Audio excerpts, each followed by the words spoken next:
Now, the idea of hooping in some circles is that at the end of your sermon, you're bringing a climactic end. So you've gone through your sermon, you've taught, you've broke down, you've done your exegesis, and now you're coming to the end, and the sermon has to have a climax. And so people will use that to bring that technique or that dynamic to their message. Doesn't mean that what they're saying is more powerful than someone who doesn't do it. Of course not. It is just a vocal technique.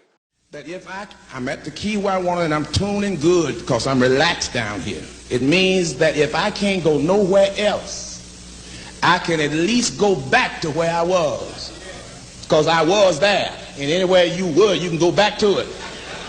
All right, so since I'm down here now, and the Lord says so-and-so, so-and-so, so-and-so, back to where I was. And 9.9 of the time, because I went down and got the tune, I can go out.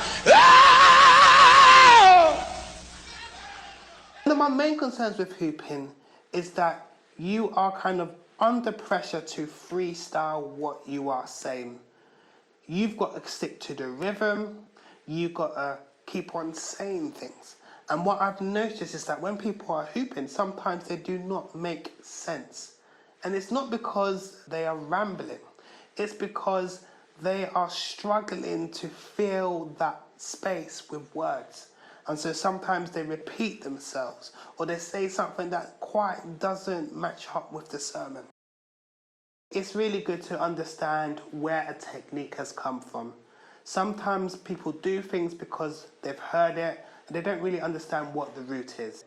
So if you have not learned that technique, if you're not in an environment where that technique is going to be beneficial, if you feel it's going to distract from the message and cause you to waffle and ramble, then I would say speak the way you know how to do.